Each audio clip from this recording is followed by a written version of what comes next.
Hello, hello, hello. Can everybody hear me? We are live. Hello, hello, hello. Yes, we are live. So, as the title states, black jobs. What are they? How do they work? Please help us out. So, so Doc Thunder and watched a couple of his shows on black jobs, and I had some thoughts that and comments I'm going to defend on here. But first, I found some other info. So, kind of what I had some thoughts on reparations, right? And those thoughts were reparations is not coming ever. Not only that, but the entire cultural impetus for reparations is to maintain 20th century race politics.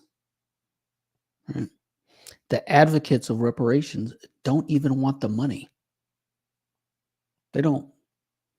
Why? How can you tell they don't want the money? Because as soon as Democrats started entertaining it, it suddenly became this enormous amount that is a poison pill. It's not meant to be paid. It's meant to keep race hustlers in work. So, I mean, people who actually believe in it for whatever reason, are ice skating uphill. It's not going to happen. Now, we're not only that, you have to consider the political leverage, right? Black people are only 13% of the population. You got to convince the other 87%. You have to convince them as well. And I don't think that's going to happen. I mean, with the reparations as black women are replaced politically with Latinos, and I say that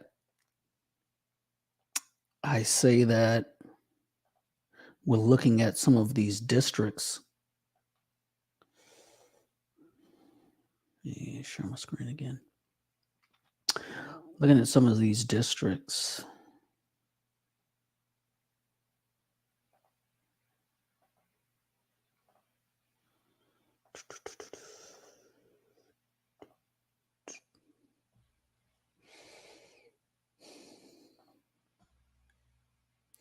Like our ever so popular Jasmine Crockett. All right, her district is 36% Hispanic, right? By 2030, it's going to be majority Hispanic, right? And that is black political power is going to evaporate over the next decade and 20 years. It's going to wither. And this is Maxine Waters' district, already 57.2% Hispanic, right? When she runs again, when she's gone, it's over.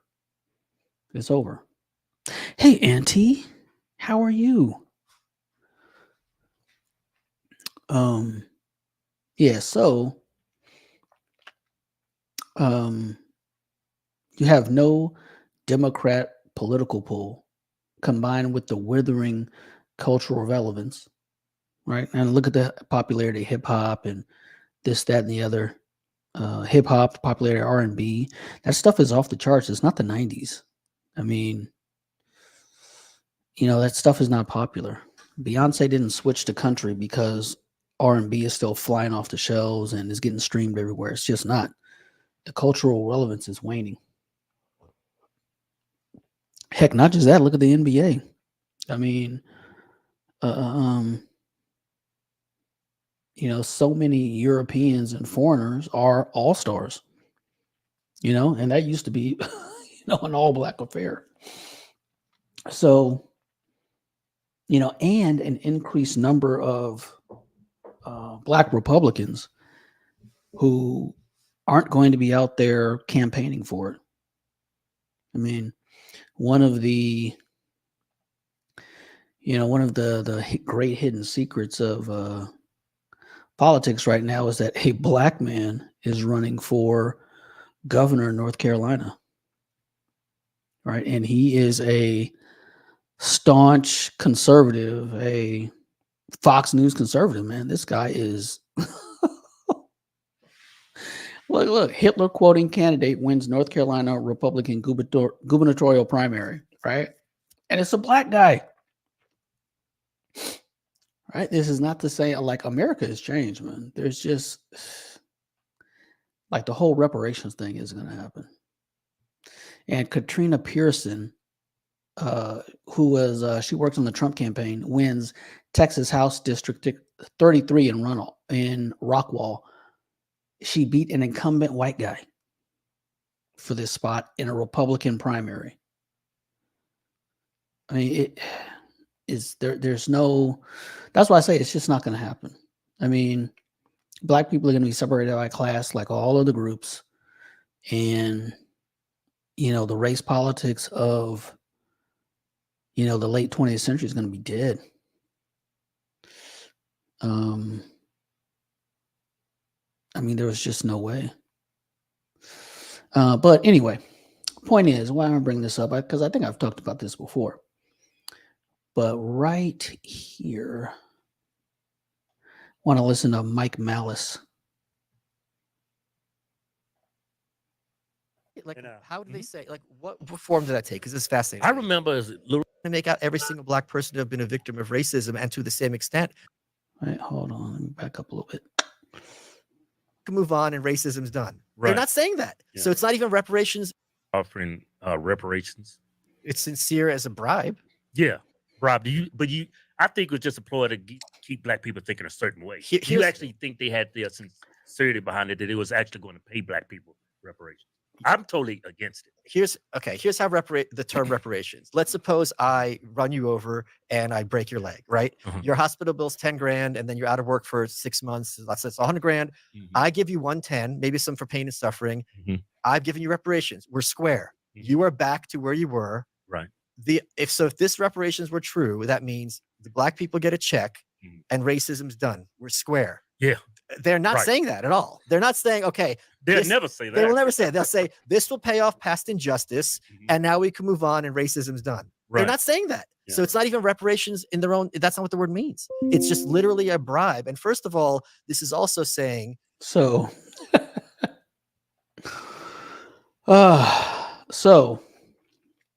is that true? Let's ask Yvette Carnell. Is that in fact true?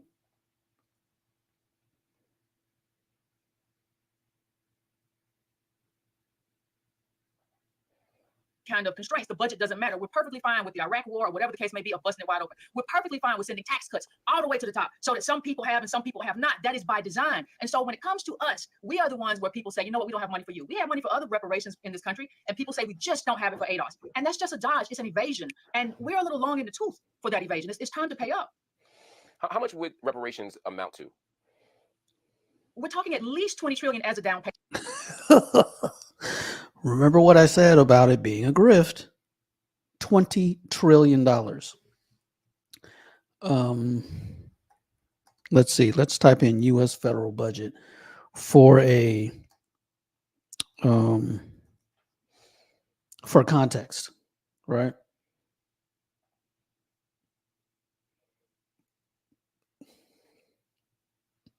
That is, so the 2023 U.S. federal budget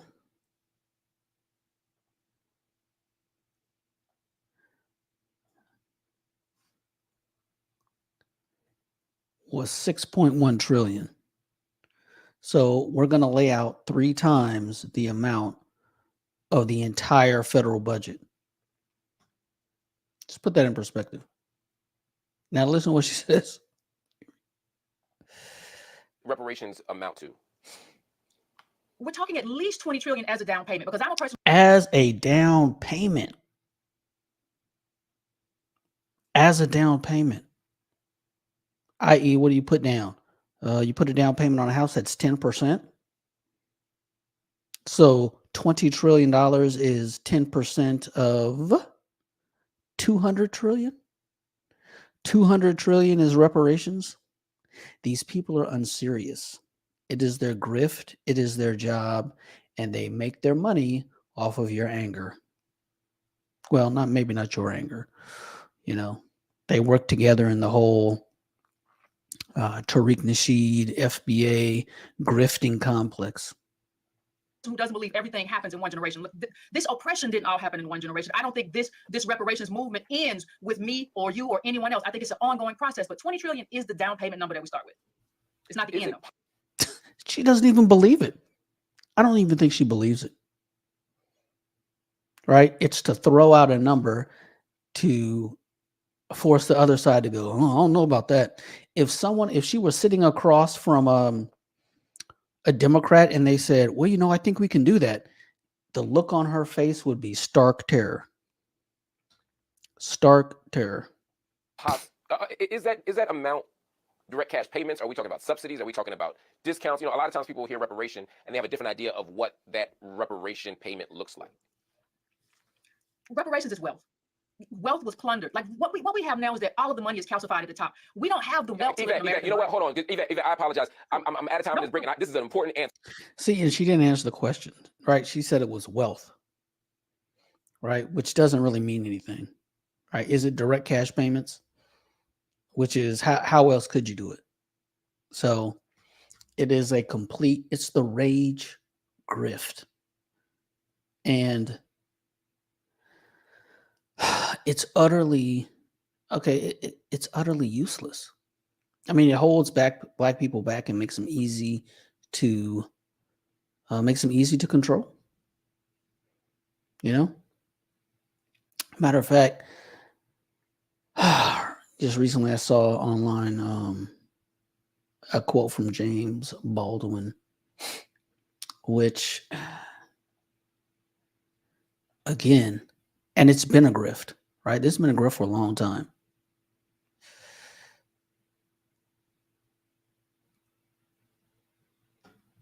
Actually,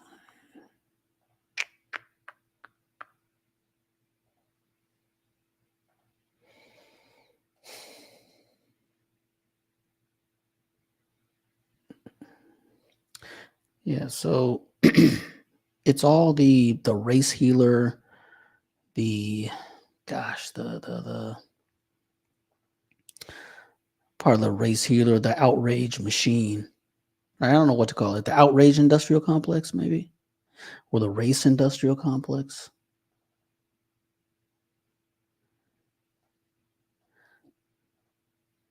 So here's a James Baldwin quote, right? To be a Negro in this country and to be relatively conscious is to be in a rage almost all the time. Just think about that. How could you sustain that? Just as a human being, how could you be in a rage all of the time? That sounds tiresome.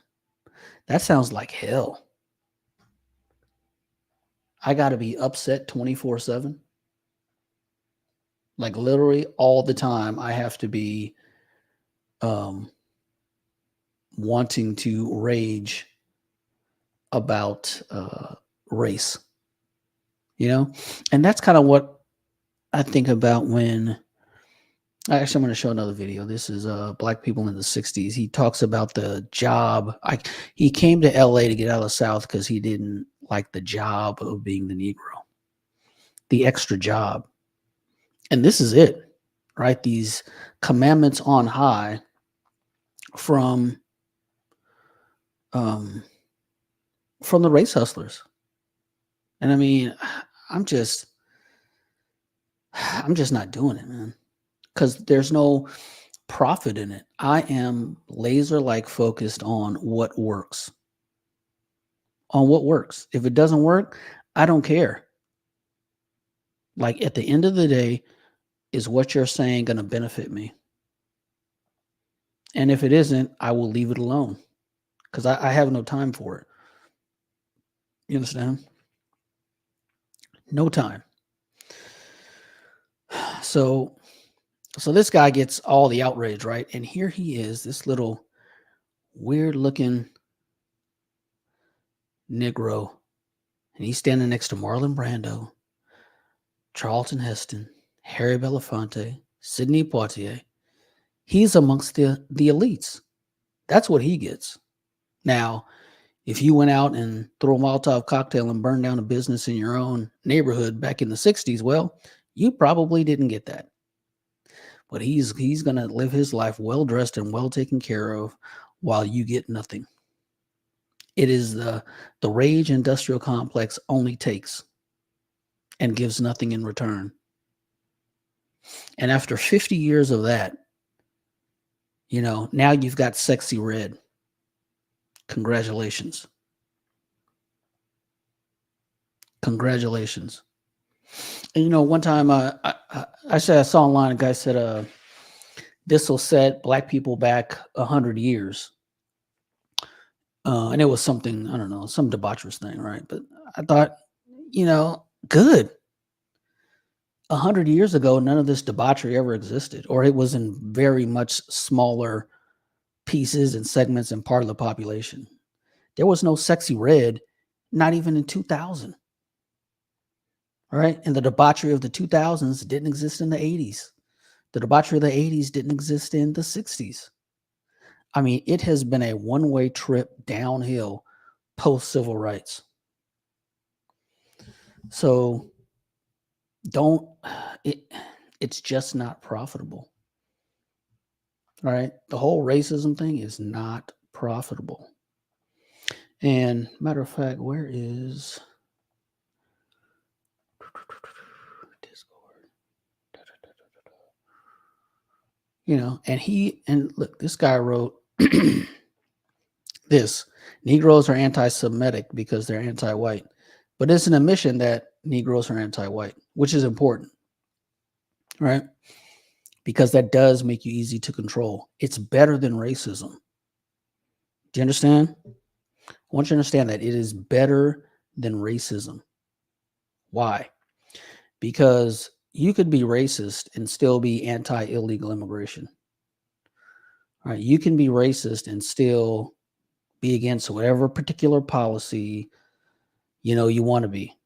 But if you're anti-white,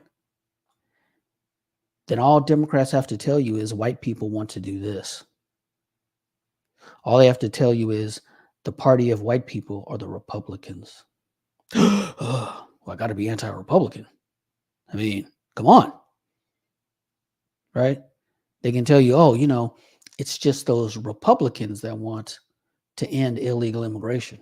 Oh, well, I got to be for it then. That's what I can't be. What are you talking about? That's why when I'm in, let me stop this banner.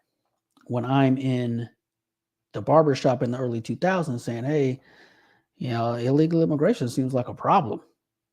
You might want to do something about that. That is, looks like that could be negative for black people and black men, especially, right? You're getting off the books, low wage competition. What do you mean? You a Republican? Well, now it's 2024. Now what do you got? Yo, what's up, Pensive, Hawk TV, Clue, Rational B, Juke Joint, Seeking My Creator, Machismo TV, Salute, Auntie, I See You, Rational B, and Sean313. Hello. Thanks for coming. Thanks for participating in the chat. Yeah, you got an opinion? Put it in the chat. You think I'm full of it? Put it in the chat. Now, yeah, so like I was saying, anti-white is, it's a control mechanism, and it works. Good God, it works. Has anything in politics been so successful at controlling a voting bloc in all of history? At least in American history. This has got to be the most effective control mechanism there is. So, that's what I wanted. So, Yeah, the most effective control mechanism there is. And the race healers get money, right? You know, they get all types of cash. Race healers get money, the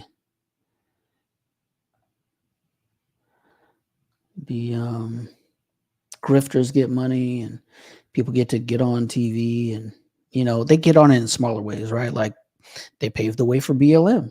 Hey, if you want a Patrice Cullors to live in a mansion, you got it. Congratulations.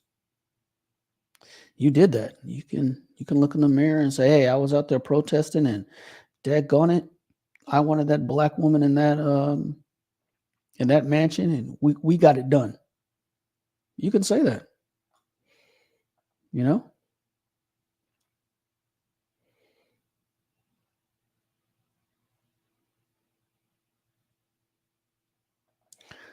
Here it is. So, got this clip, right? I got this clip a while ago. We're going to the preview. Actually, I got this clip a while ago. And I think there's an important but subtle point here that I want to see if people get. All right? And the previews for Little Mermaid comes on. And there's these white guys talking. And I don't know what it is about this fucking movie theater, but these people just fucking always talk, bro. Like, I don't know what it is, bro. And it's another reason why I should just, like, stay home and watch these fucking movies and shit. But these white guys are talking, and with these white guys talking, they, this little boy need to get up out the fucking street. These white guys are talking, and they're like, yeah, you know, a Little Mermaid comes on, and like, I was like, oh, okay, I was impressed by the movie. I was like, oh, this is not as bad looking as I thought it was. Like, she doesn't look bad at all. Like, and in fact, like, she looks really good. Like, all right, cool, I see you. I forgot which one she is. She's not Chloe, so it's the other Bailey sister, or the other Bailey sister. So like, all right, cool. And the guy was like, but she's black though. And like, he says it in the background, but I don't hear what's happening, right? And in my head, I'm not even trying to rationalize it. I'm not even trying to be like, well, I didn't hear everything. He could have been talking about something else, or blah, blah, blah. And I'm like, yeah, you know, I just don't care that much. Because going back to one of my older videos, you know, I'm just getting tired of being triggered. You know, I just wasn't triggered by it, because I listened to, I heard them like, you know, but he's black though, but she's black though. And I'm thinking to myself, why is this not affecting me? Like, why am I not getting up out my seat, looking at them, be like, hey bro, like, why'd you say that? Like, I wanted to have almost like a conversation with them, not for them to like back down and take it back, or me to be aggressive with them in any which way, shape, form, or fashion, but just to say, who are you? Why would you say that? And like what's the person behind that type of what's the person behind that type of rhetoric? What's the person behind that thought process? If like what the way they said it was, you know, like the way it was what's it called, like taken off, or the way I heard it was exactly the way they meant it, right? And I'm thinking to myself, that doesn't even matter. Like, as much as I want to hear it a little bit, but what is that going to do for me? Absolutely nothing. It's not going to make me more money. It's not going to make me less money. It's not going to make it better for me. It's not going to make me matter or anything like that. So I just really sat there, and I'm like, why don't I feel like how I used to feel? Like, why don't I think the way I used to think about this? Think the way I used to think about this, and sorry, just like changing lanes, oncoming traffic and stuff. Think the way I usually think about this, and you know, feel some type of like, oh, is this gonna make my night bad or something like that? Feel some type of anger towards it, and you just start to really see the change in yourself when certain things happen, and you're just not triggered the way you were before. Not, you know, it doesn't, and I think it's elicit the same feeling, as they say. It doesn't hit heavy. It doesn't hit as heavy as it did before. It doesn't impact me as it did before. And that could be because of, like, you know, where I'm at. It's definitely because of where I'm at in life, but more so, my understanding of certain things, right? My knowledge of, like. Catch that? definitely part of where he is in life. Like, okay, why do people act like this? Why are they saying these things? Why are they lashing out? Are these people just sheep, or do they actually have an idea idea or thought process in their head that's original? Like, do they have a good reason to be possibly racist? And honestly, do I really care? Like, like, I just, you start to care less about these things because you start to see that there's a lot of people in shit situations. And again, this could be like my ever-growing superiority complex, because I've been going through this a little bit myself. Like, not just battling it in a sense, but coming to terms with it in terms of my position in life and where I want to be later on in life too, and also talking with other people about it as well. But like, I just, it fucks with me that the change is what fucks with me. Not what they said, but my reaction to it is not the same. And do I feel bad about it? And I really don't.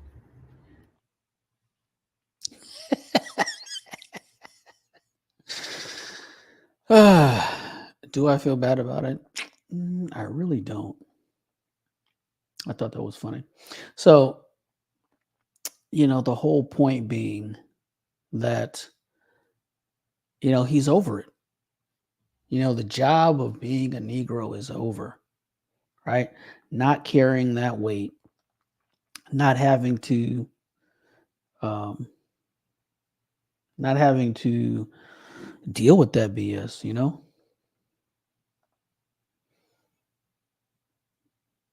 Hey, salute Free Zone. What's up, Paul Game, Pensive? I see you. Hawk TV, I see you. So, FJ Javier, will you be able to talk about Dr. Cornel West's 2024 campaign for POTUS? I don't really know. I haven't looked at it. I think he's part of the Rage Industrial Complex. Mostly. Is he a serious candidate? No. Can he fundraise or get some influence? I mean, and that's really what they need is influence, right? They need hey, what's up, Lion? They really need they need the rage, man. They need the rage. He realized he makes enough money to not care without knowing that because his life is good. That is a great observation. And I want to follow that up with, I want to come back to this article. I want to come back to this article.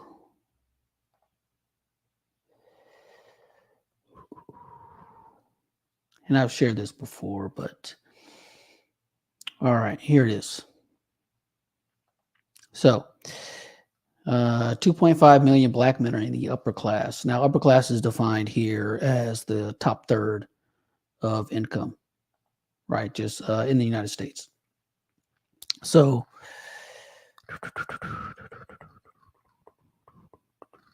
okay, so section, what is fueling their success, right?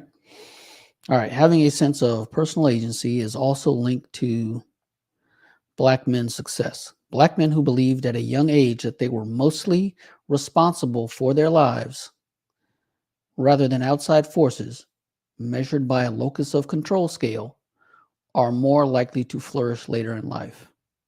I.e., what I heard as a kid is, if it is to be, it's up to me. Right?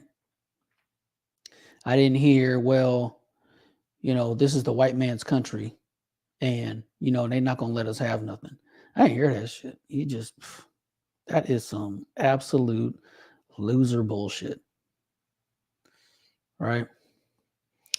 God, just so loseration. Basically, if you worried about yourself and not everybody else, that is a key component in black men that reach the top third in income. Period.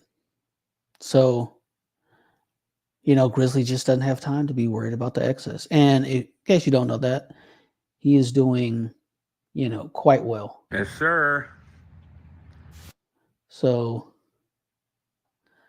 this is his property. So he owns some acreage, right? And now this is his video where they're driving up his new truck, right? So, kind of the question in the back of my mind is, someone on another stream said, I just heard this. This guy was a British African dude, and he was thinking about, or no, he said, I'm paraphrasing. I should have wrote it down. It was something like, you never rise above the hate, or you never reach a level above your own hate, or something like that. And that stuck with me, because what if your obsession with racism prevents actual progress? Because when you are living a lifestyle where you have people deliver a 6.7 liter Power Stroke 2024 Ford Super Duty to your door, can you get there as a follower of the rage industrial complex? Can you do that? Right? Or does it preclude you from even getting there? Like, can you do it? Right? Is it a prerequisite to be over the race thing to actually succeed? Because if you do succeed, then what can you say about it? Right? What can you say about it? So, or, you just make it anyway, because here's the thing. This, oh,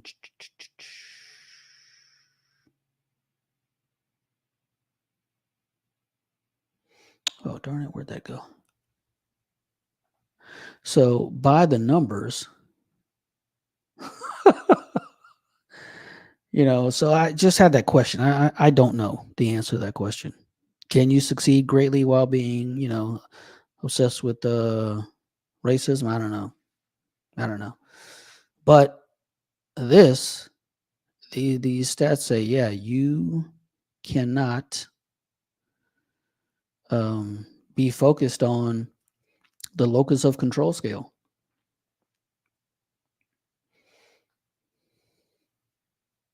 So, and here it is. Look, so locus of control scale.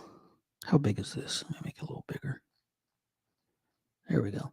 So the locus of control scale, whether you're worried about external forces or internal forces, if you're stronger internal, that's 25%. And I'm going to assume that, this doesn't add up to 100. So the part that does add up to 100, I'm going to guess is neutral.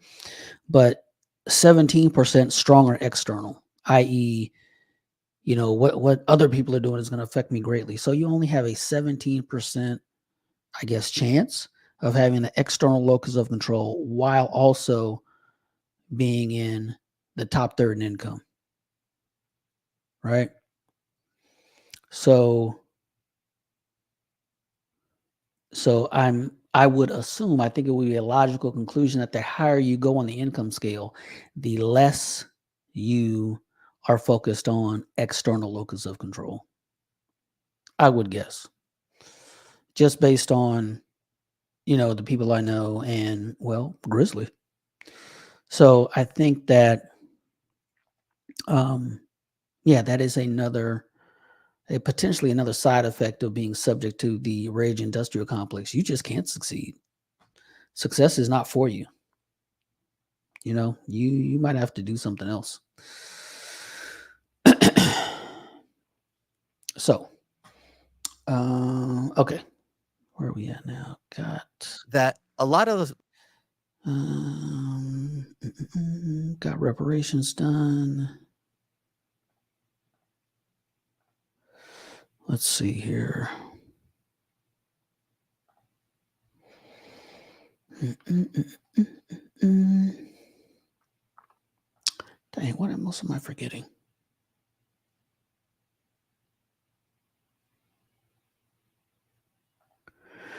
Hold on, sorry, y'all.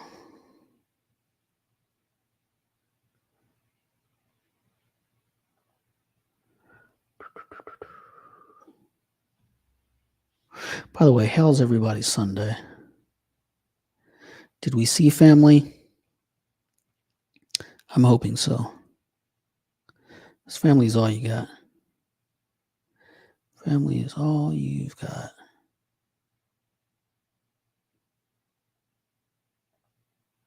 Okay, so black jobs. So let's play the Trump clip real quick. So we know exactly what he said. So we don't have to guess, you know. Let's not guess. Let's just get everybody on the same page. All right. He caused the inflation. He's blaming inflation, and he's right. It's been very bad. He caused the inflation, and it's killing black families and Hispanic families and just about everybody. It's killing people. They can't buy groceries anymore. They can't. You look at the cost of food where it's doubled and tripled and quadrupled. They can't live. They're not living anymore. He caused this inflation. I gave him a country with essentially no inflation. It was perfect. It was so good. All he had to do is leave it alone. He destroyed it with his Green New Scam and all this money that's being thrown out the window. He caused inflation. As sure as you're sitting there, the fact is that his big kill on the black people is the millions of people that he's allowed to come in through the border. They're taking black jobs now, and it could be 18, it could be 19, and even 20 million people. They're taking black jobs, and they're taking Hispanic jobs, and you haven't seen it yet, but you're going to see something that's going to be the worst in our history. Thanks for watching. Stay updated about breaking news. On the black people is the millions of people that he's allowed to come in through the border. They're taking black jobs now, and it could be 18, it could be 19, and even 20 million people. So clearly the reference to taking black jobs, right, is just competition. That's it. It's not this huge, you know, people extrapolate that to mean all different types of things. It's kind of obvious he's just talking about competition, right? They're coming across the border and they're taking black jobs. They're just competing. He didn't mention anything in specific, right? But this is part of, doesn't Biden look crazy here?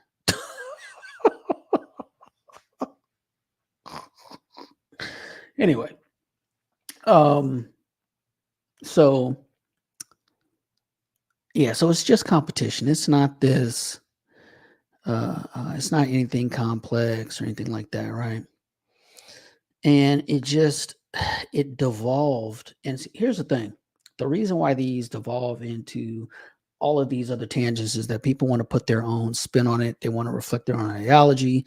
And really professional leftists want to avoid at all costs the fact that illegal immigration is most harmful to black people, right? And they've been voting for the people who have been the biggest proponents thereof, you know, for generations. So that has to be avoided. So what happened? The professional left went nuts, right?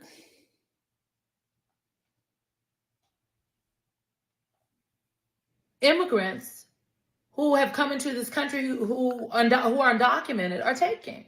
What are the black jobs? He used his answer on the debate stage to try to pit black people against Hispanic people in this country because he thinks it will benefit him at the ballot box in November. How little does Donald Trump think of black people and black voters and Hispanic people and the Hispanic voters in Probably thinks more of them than you do. This country? How little does he think of us? Does Donald Trump think we are stupid? Many questions, very few answers. But I can tell you this. What Donald Trump has been doing to speak to black, Latino, and Hispanic voters in this country, that is not outreach. It's just more insults. What are the black jobs? They're taking black jobs now. Mm-hmm. Then some black professionals, of course, ran with that and said, "Oh, what is a black job? A black job in a surgery suite, yo." And it looks like someone's on the freaking table, like they're about to go into surgery. He doesn't have gloves on, so close enough though. Doing our black jobs. Doc, how does it feel to do a black job? Excellent. What do you do in the OR? OR nurse. OR nurse. Brad? School tech? Anesthesiologist. Yeah, don't get it twisted. I love my black job. David. I love my black job, orthopedic surgeon. I love my black job, surgical tech, Willis. I love my black job. I love my black job, Brett. I love my black job, OR nurse. I love my black job, OR nurse. All here in. They got their little feelings hurt. What's a black job? What's a black job? Oh, oh no. Now, yeah, it's just competition. Low wage workers are not coming and competing against them, right? And this is, it took so many different tangents. The pro DEI academics, the black middle class threw a fit, right? Because they're hardcore Democrat voters. And they're like, what's a black job? I don't know what a black job is. That would be the entry-level jobs and skilled labor jobs that a lot of illegal aliens are doing. I was in Dayton, Ohio, and I saw an advertisement written in Spanish for a construction job in Indianapolis, Indiana. So it's written in Spanish, construction job, Indianapolis, Indiana. And I'm like, good. It's an economic underground railroad. Right. And this was in the early 2000s, and it's just like,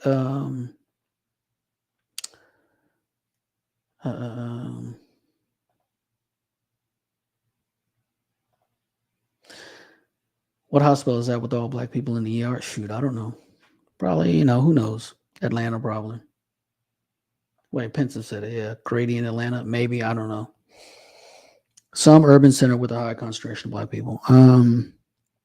So an economic underground railroad existed back then. Matter of fact, there was a program to help black men get job training while rebuilding New Orleans. This is post-Katrina. But guess what? Didn't work out. Right? Black men did not get those jobs, and New Orleans was rebuilt by illegal aliens, so much so that the number of births of Latinos in New Orleans in like 06 and 07, because they were majority Hispanic, right? At the local welfare office, right? The term, anchor baby may be ugly, but it's accurate. Matter of fact, New Orleans got a new Spanish language radio station in 2008. Why is that? So we have to avoid the fact that black people are voting for their own demise. That we must hide. So where is it?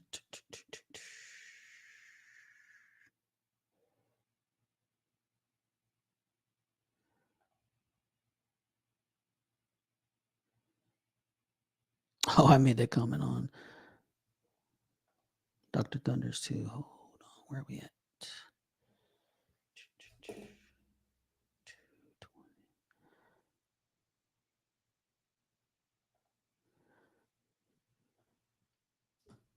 Because look, the guy at Pittsburgh's Mike Tomlin's black, and he's a head coach. So the now what are they going to say? Because they have eliminated race from consideration with respect to affirmative action.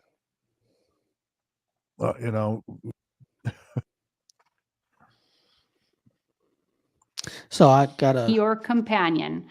So I got a couple of comments on Dr. Thunders that I made in the chat, and I'm just going to elaborate on. That I made in the chat. I'm going to elaborate on here. People will assume you were hired wrong. You don't. Ooh. That's tough right there.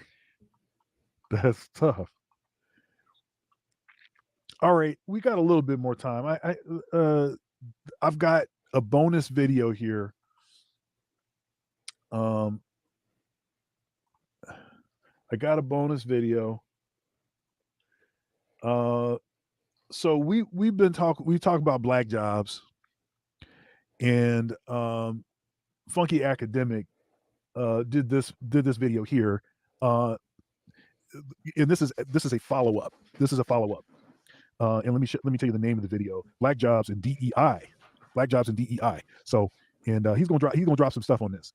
So this, and it's, of course, it's related to what we're talking about. But yeah, let's go ahead. Listen, some of you cats are so eager to deny the fact of black jobs, you're about to talk yourself out of your black job. Now, what does that mean? So diversity, equity, and inclusion officers are supposed to actually fight for equity and inclusion. I'm a little bit conflicted about diversity, but equity and inclusion actually matters for a population that has been locked out, occupationally segregated, and needs to be included into the wealth of the nation that black people have built and contributed to.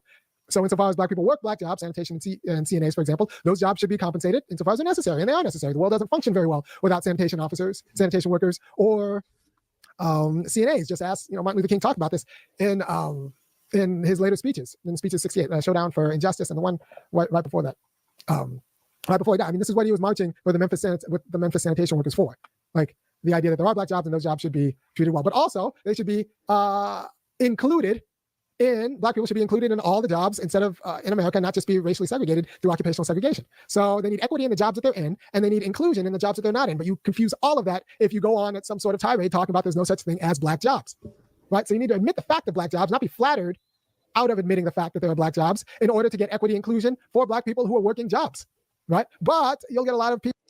See, if you're actually equal, you might lose leverage, and we can't have that. People in the media, especially because the media is not owned necessarily by black people, who have an interest in getting you to deny the fact of black jobs. They have an interest in getting you to say that, well, there are black NFL head coaches because look, the guy at Pittsburgh, Mike Tomlin's black and he's a head coach. So being an NFL coach is a black job. No, being an Okay.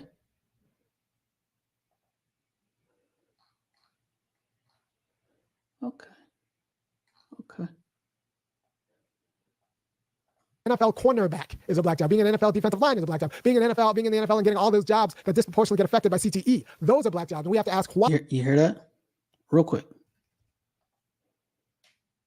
That, well, there are black NFL head coaches because look, the guy at Pittsburgh, Mike Tomlin's black and he's a head coach.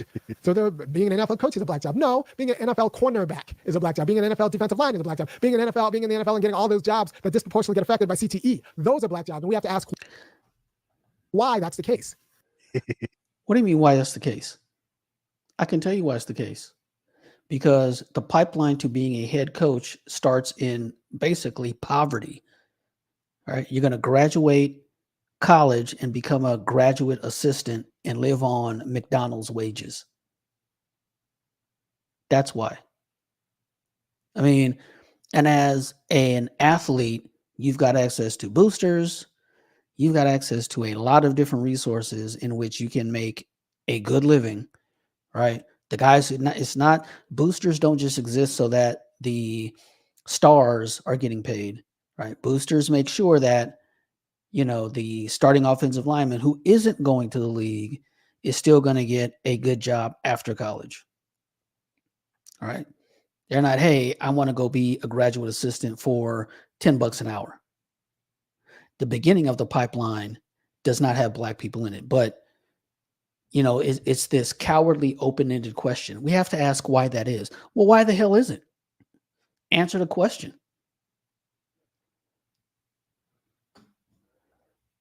Man, he's gonna make all the points, by the way. Why that we get the CTE jobs, but Andy Reid gets. See, why do we get the CTE jobs? Well, let's see. Let's see, black coaches. Oh, it's just Mike Tomlin? Oh, this is Fritz Pollard. Yeah, he's the first African-American head coach in the NFL, coaching the Akron Pros. That was in long time ago, early 20th century. Art Shell, another black coach. Dennis Green. They are who we thought they are. One of the greatest sound bites in all of NFL history. Ray Rhodes. Oh, Tony Dungy. You don't say. Herman Edwards. Marvin Lewis, who, I mean, yo, man, just look, as someone who resided in Southern Ohio, man, this guy would just break our hearts year after year. Lovie Smith. Oh, who actually was he that coached in the Super Bowl against Tony Dungy? I can't recall. So yeah, 2 black coaches coaching against each other in the Super Bowl. You know, there's this inferences of how there are no black coaches, and you know what these guys have in common? A resume that leads them to being head coaches. That starts with coaching in high school, being a graduate assistant, being a position coach at a small college. There's actually a pipeline to being a head coach. Oh, Romeo Crennel. Then there's Mike Tomlin. Emmett Thomas, but he was just some interim coach. Mike Singletary. Jim Caldwell. Raheem Morris. And these are people who have served at multiple franchises. This guy was just an interim coach. Leslie Frazier. Eric Studsville. I think he was an interim coach.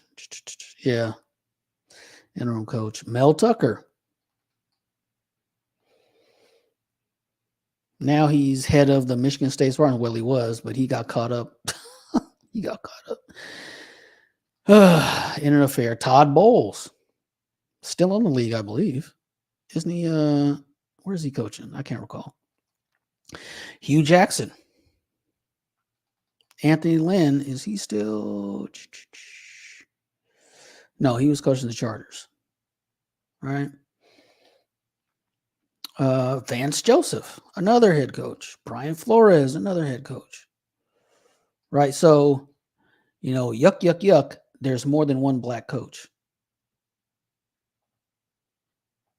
That's, you know, the head coaching jobs.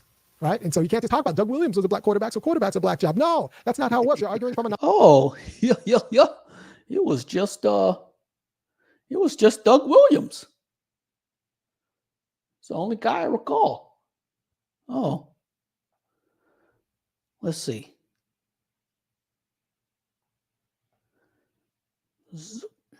List of black starting NFL quarterbacks. So, first black quarterbacks in the NFL, pre-Super Bowl era, right? First by team, right? So basically every team has had a black quarterback by 2017. Last was the Giants.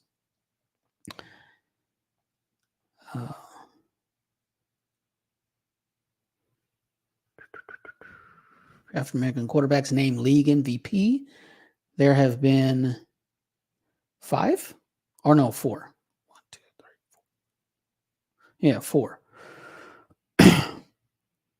Named to MVP. Weird. Playoff starters, all bunch. Super Bowl starters. Oh, so he went all the way back to Doug Williams, which was the first one, right? And there have been several since. So framing, I'm doing this because framing is important.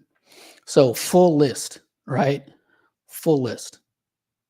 Let's see. Start out with Fritz Pollard in 1920. And here we go. Yep, just more black quarterbacks. More and more and more and more black quarterbacks. Matter of fact, I distinctly remember, here's Akili Smith, right? I distinctly remember being at a family gathering, right? And one of my relatives said, oh, well, you know, college football racist because, you know, they're not no black quarterbacks. So I proceed to rattle off the names of these people, right? Akili Smith went to Lincoln High School in San Diego. So that's what I remember. So I'm just like, oh, what about Charlie Bash, Donovan McNabb, Akili Smith, Cordell Stewart, Andre Ware, Rodney Peete, Heisman winners, by the way. And he was like, well, and a whole bunch, and other guys who weren't even on this list. And he was like, that was the end of the conversation. right? That was the end of the conversation. So anyway, let's keep going. So Keely Smith, Dante Culpepper, I mean, black quarterback after black quarterback after black quarterback. And I'm old enough to remember when it was like, well, they don't have no black quarterbacks because, you know, the NFL is racist. Now they don't have that to complain about. But it won't stop people from framing it that way. Anomalies in a way that actually confuses the problem, all for your like little pride, all because you get gassed up to do so, all to pretend that black people are somewhere and in some station in both the NFL and in America that we're not. We're not. It's not a benign little story you tell yourself that there's no such thing as black jobs, because that actually undermines both the organization. See, and this again is part of the extra job of being a Negro. Let me see if I can find that here.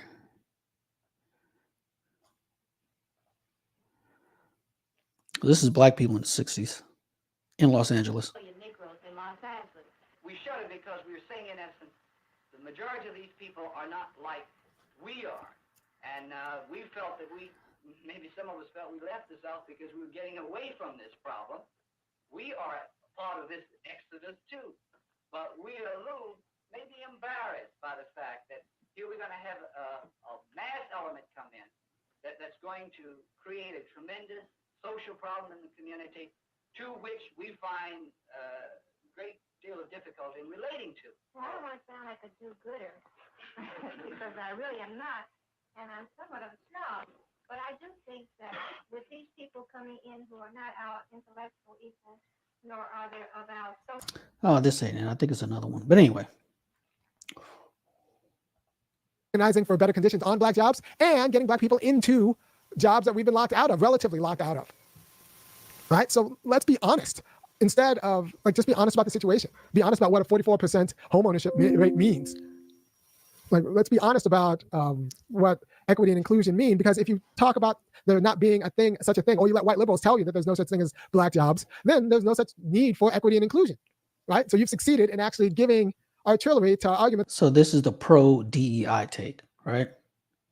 This is, I've said this before, from a 50,000 foot view, from a 50,000 foot level, there are people who want race politics.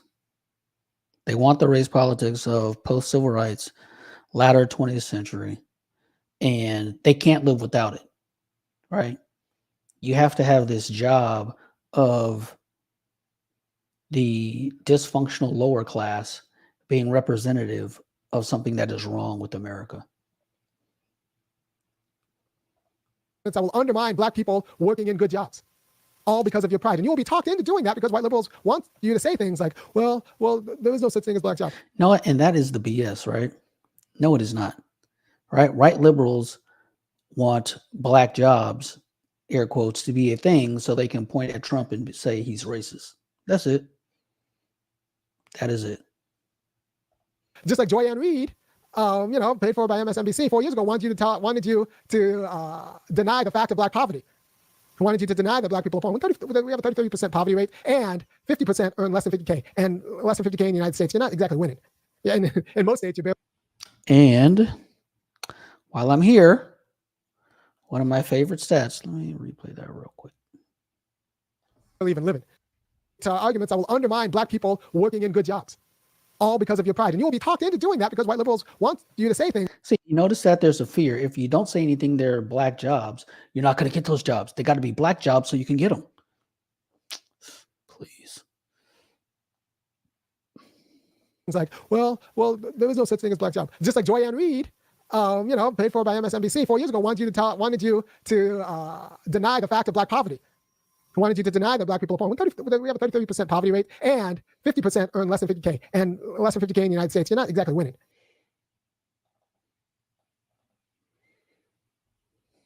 All right. Love this stat. Why? Because 20% of black households are earning $100,000 or more. Fully on 20% of black households. But this big bubble over here, 53% under $50,000. That is representative of lack of marriage. Lack of marriage. How the least married group, right, somehow, oddly, has the biggest group under $50,000. How does that work? That's probably how it's supposed to work, because they're not married. You know what? I made a comment. Let me find out. Let me find out while they talk here. Yeah, in most states, you're barely even living. But in no state are you necessarily winning at 50K. And that's half the population. Half the black people are bringing in 50K or less. And that's not real money. That's just not enough. That's not enough to thrive. So we confuse surviving barely with thriving. And then the other people who are actually thriving in America can talk about pronouns and shit and stuff. Oh, that's a great point right there. What the fuck is that?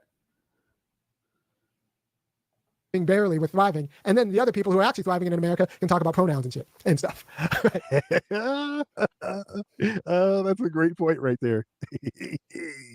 That's a great point. Other folks have real issues, but dominant society's biggest issue is pronouns. That's because they so balling out of control that they can afford for that to be a primary issue. Oh goodness. Because they're actually thriving. You got six-figure white families that don't have money problems, so they just talk about pronouns. That's what you can do when you don't have money problems. We have money problems, so we need to talk about money problems first, and then we can talk about pronouns. But the white people then pay you to talk about pronouns and call that a black issue, but not the fact that there are black jobs and those black jobs don't get paid well enough, or that they're not sufficiently diverse, and deny that as an issue.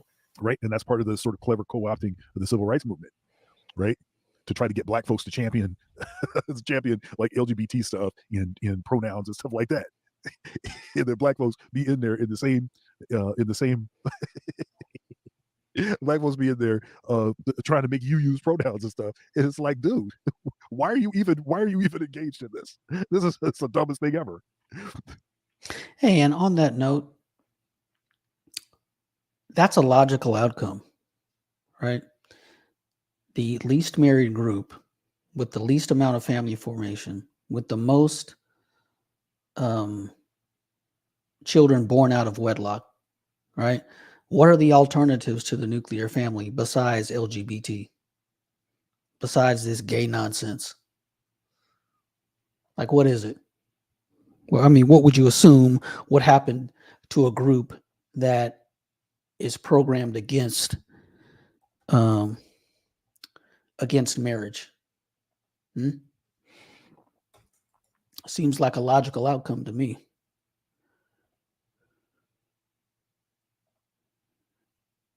Yeah, matter of fact, here you go. Nasty, I've been a nasty girl. Nasty, I've been a nasty girl. Nasty, I've been a nasty girl. Nasty, I've been a nasty. Is somebody gonna match my freak? Is somebody gonna match my freak? Is somebody gonna match my nasty? I got stamina, they say I'm an athlete. Is somebody gonna match my freak? Need somebody with a good. I've been a nasty. Well, when you don't want a nuclear family, you got to do something. When you don't want a nuclear family, you got to do something. And this is a great point here. This guy's got a good account, Jason Terry, SYSBM. But let me expand this so you can see it. So he said, is black poverty artificial or real? I don't know many poor people that are married and doing what it takes to make ends meet. Usually they're at least middle class. And I said, shh, you aren't allowed to notice the nuclear family solves most of black people's problems. Right? 99.9% of black people's problems are cultural. And 99.9% of those are can't form a nuclear family. I mean, heck, even married poor people at least have self-respect. You know, it has to do with the hierarchy of needs, right? So once you have the bottom, few things, it's on the higher end that you can start sort of entertaining some of this stuff, like feminism, and then it keeps getting more and more obscure pronouns and LGBT stuff. That stuff is at the top. It's one of the reasons that societies, most of the places like in Africa, they're still working out many of those bottom layers. So that's why, like, the leaders of those countries feel so confident that they can say, no, we think that that's wrong, we think that that's an abomination, or we think that you're not going to bring that stuff over to our country. That's why they talk like that, is because they're so very aware that there's a great deal of food insecurity and a number of other things, right? But societies where they have prioritized stuff like pronouns, it's like that tells you they balling out of control. And it's one of the reasons why, as a sort of solution for many of the issues, black people who aren't balling out of control didn't mind making Patrisse Cullors rich. Just saying. That we have, that a lot of folks are saying, hey, we need a catastrophe, we need second coming of Christ, we need something like huge, because something catastrophic, something that just a global EMP that fries all of the technology on Earth, including all of the the infrastructure and everything. We need something like that to cast aside many of these things that we have frontlined, because we balling out of control. So and I think it's easy to become distracted by aspects of his arguments, and perhaps framing or some of the implications of some of his arguments I may not 100% agree with, but I also understand the point that he's making, the nuance in the point that he's making. What's happening, Nope? Yep, happy White History Month. That's right. Cubby Kush, what's happening? Yeah, happy White History Month to you. Yeah. Let's see here. What's happening, Brother Darkness? What's happening, James? Diaspora L. I think I already shouted you out, Low-Key Darkness. But I didn't hear any perpetual victim. So somebody in the chat claiming always a victim. I think of yeah, that's me. That's me. Oh, where's the chat replay? But anyway, I made the comment about the forever victim, right? Because when he made the comment about the head coaches, because he specifically said, oh, why do we get the CTE jobs, right? So that's the framing. Why do we get the CTE jobs? Because this is about the victim mindset, because that never goes away. So Freeman's Journal. I don't hear any of that in what he's saying. And I don't hear that in any of his videos. Advocating for your for your particular perspective, using government, using freedom of speech, using freedom of expression, your own platform to put forth ideas that challenge the status quo, that challenge things that you'd like to see changed, things to improve the situation for your family, your kids, your community. I don't see that as categorically, quote unquote, playing the victim or forever victim. Now, the framing is important, right? I'm going to play another video of his, but as a prelude to that, he uses phrases like occupational segregation, and also talks about how trades are passed down. How do you pass down trades from fatherless homes? How does that work? Are you going to be a carpenter when, the men in your family haven't seen a man pick up a hammer in generations? The only men they've seen working are the guys who come and fix work on their apartment, who they are not related to. How are you going to pass down a trade? And his commentary about the coach thing, he makes a good point, and he doesn't just talk about head coaches. Your response was about head coaches, but that wasn't the point. His point wasn't to park at head coaches. His point was to point out what a black job is. If you're going to call head coach a black job, no, that's not a black job. Cornerback is a black job. And you understand, unless you're intentionally trying not to understand what's being said, you understand the difference between a cornerback and a head coach with respect to the prevalence of black folks being in one of those positions. He also used quarterback. Yeah, now there's a rise of the number of quarterbacks that are black quarterbacks in the NFL. And that's true, but to call it, and that's specifically why I went over quarterbacks and head coaches, right? And you have to frame it as Well, we don't get those jobs. Like, okay, so see, and it's skipping over the fact that we get the CTE jobs. That was purposeful. If that ain't victimology, I don't know what is. Quarterback a black job. It's like, come on. You know, that's his point. So you can get lost in the weeds on that and sort of take that to mean some other things, but that's not what he's saying. And it's obvious if you've actually listened to his videos and even listening to this video with all the kinds of points that he's going to make. He's making points that are not quote unquote victim points. He even in this video, he even talks about conservatives being willing to take risks, and a lot of liberals won't. And you have to be willing to do that. You know. So anyhow, let's keep going. That is a problem in the whole black economy, and I want to rectify that. And I try to rectify that every week with the show. So if you support what I'm doing, go ahead and go to www.funkyacademic.com and kick in $5, $15, or $50 a month, because I don't want to take on the kind of the sponsorship that other black people are taking on, including liquor.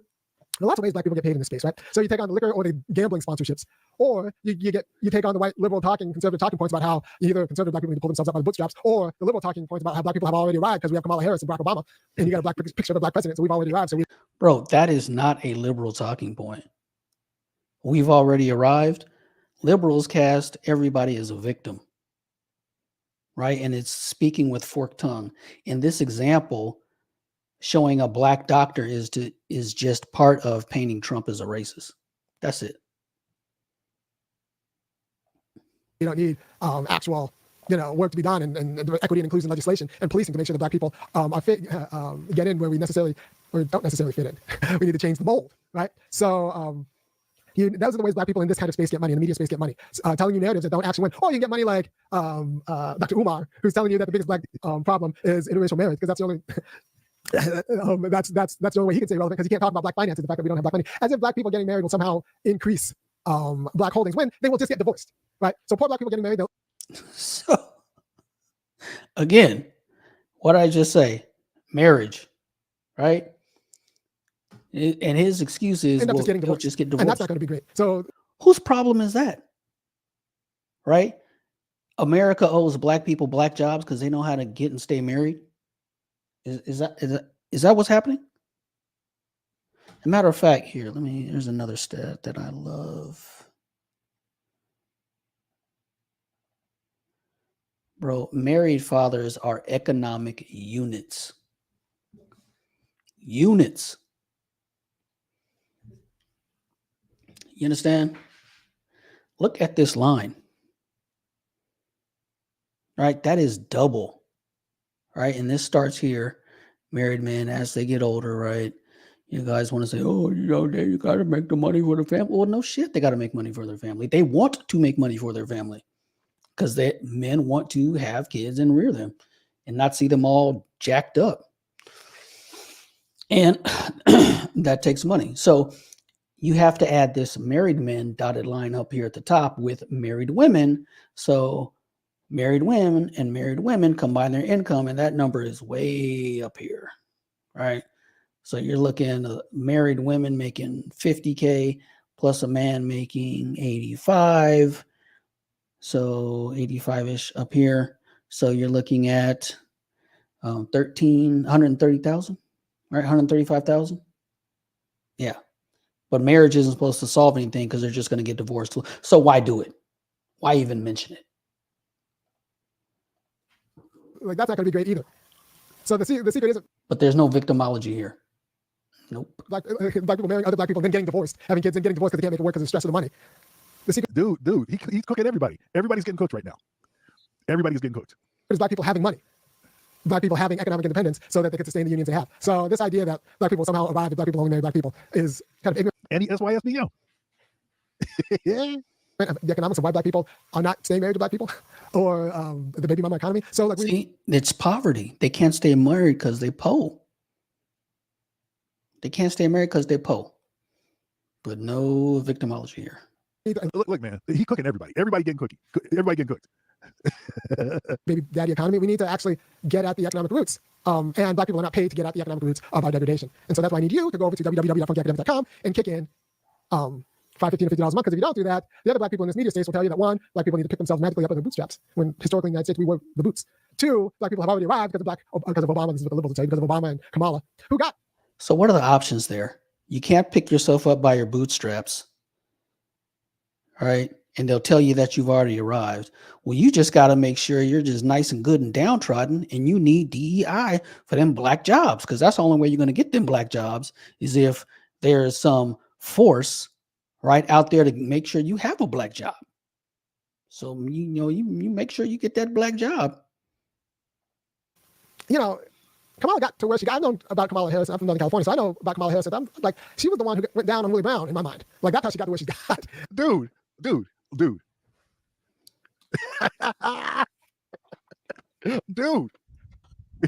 Oh. Man, when I first saw this video, I was in my car. I was in line. I was in a drive-through to pick up prescriptions, and there was a few cars in front of me. Let me tell you, I had to listen to it again because I was I was saying "let's go" too loud. I couldn't hear because you talk kind of fast. I couldn't hear everything you were saying. Like, he was saying so much stuff. I was like, "Hey, let's go!" And this is definitely one of those moments.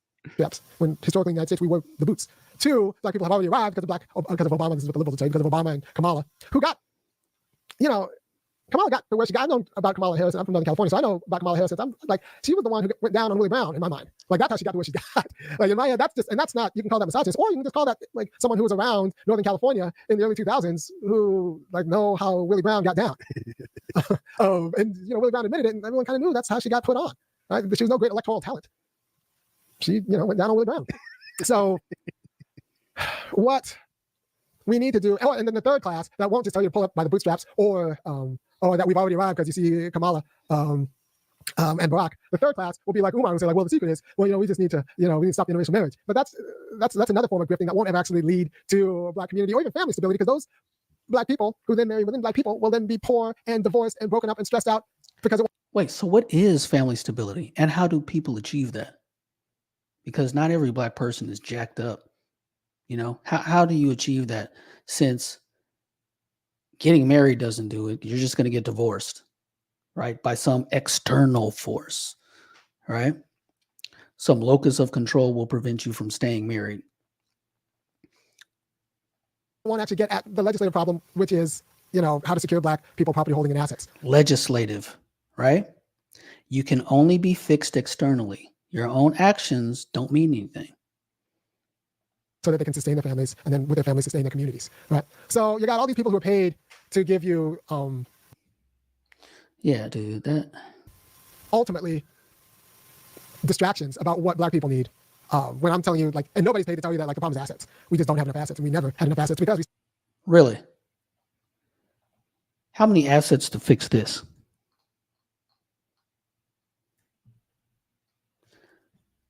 There is a 70% bastardy rate. How many assets will it take to fix that?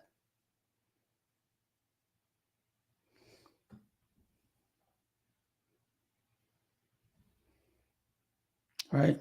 It's somehow, see, you got to be an academic to somehow not ask, well, how are black people that are succeeding doing it? Why don't we just recommend people do that? Well, there's just too many obstacles in the way. The government got to come in and get rid of them obstacles, and then, and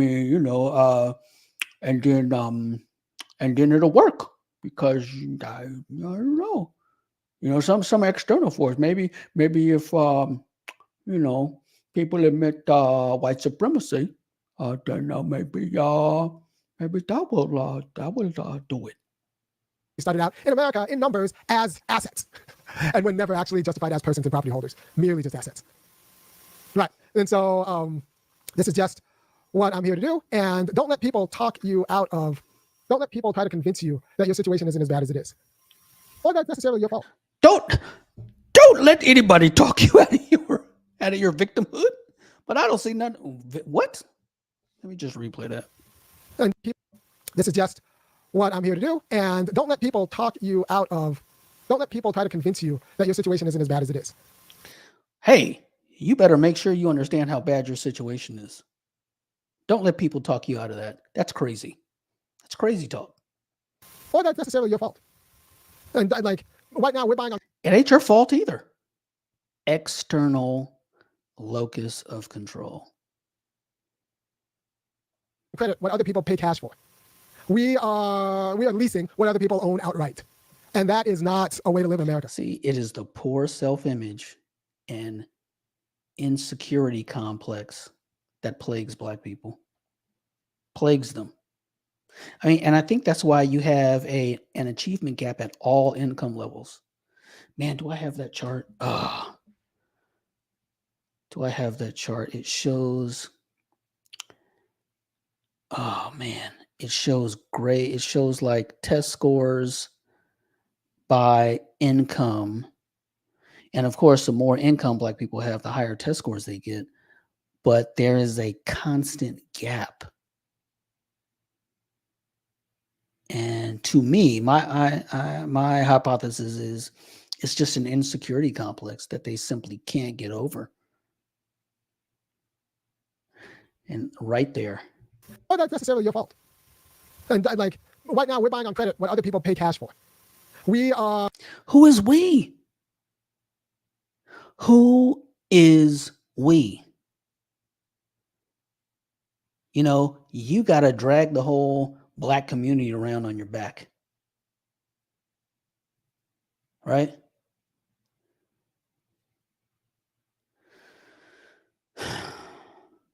We are leasing what other people own outright.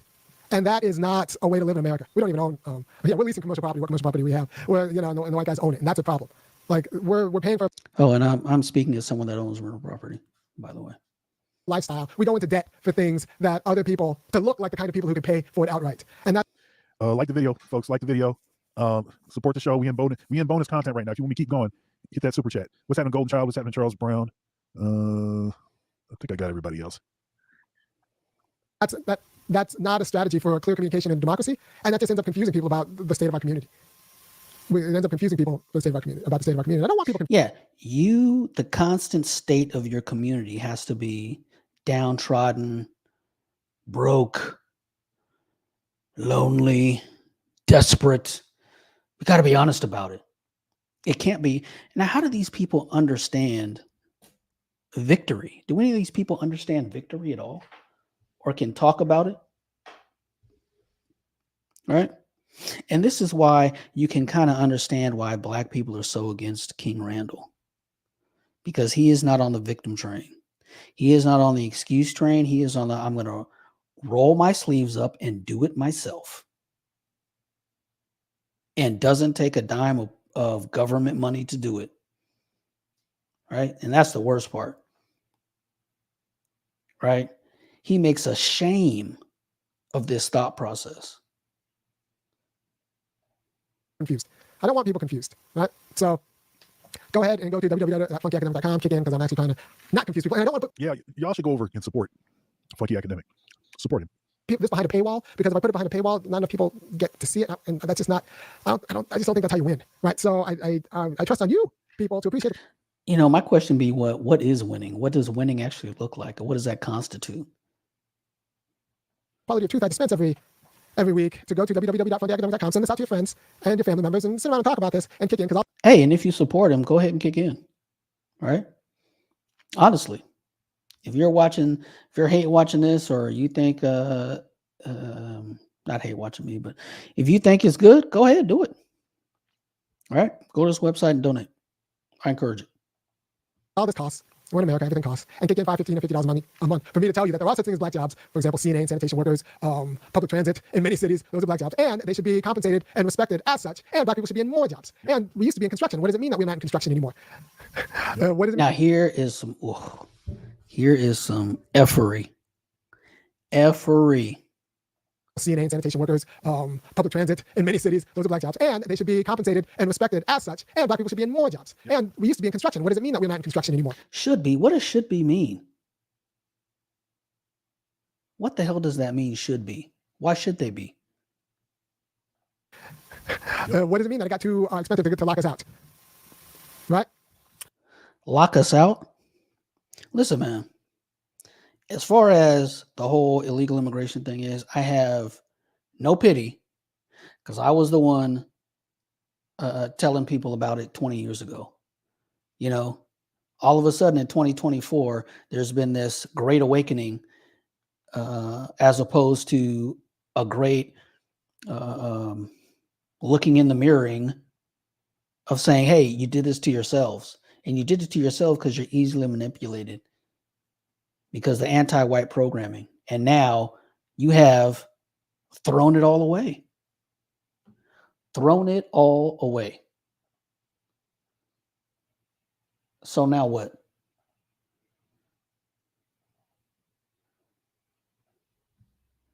Now what? He was right. He was right. Any individual or race that does not fit itself to occupy in the best manner the field or service that is right about it will sooner or later be asked to move on and let someone else occupy it. The day of trying to help black people, and black people are these poor little waifs, and America has to have programs to fix these people. That's over. That's over. And the fact is, black people voted for the party that brought in the people that replaced them. For things that other people, to look like the kind of people who can pay for it outright. And that. Like the video, folks. Like the video.